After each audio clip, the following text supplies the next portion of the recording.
Phew, can you believe you've made it this far? I mean, at the beginning of this, you probably had no idea what any of this means, and now look at you. You know what every single line means. And you know what? This is pretty much it for HTML. It's not very hard. You just have to remember a few tags, and it's very easy to test around and play.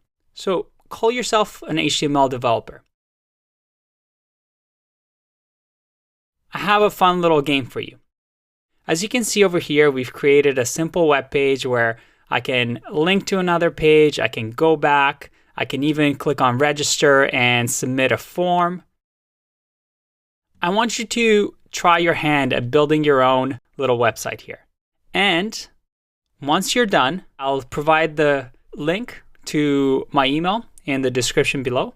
Send me your first website, and I'll showcase some of my favorite ones in an upcoming video. I'll see you in the next one. Bye-bye.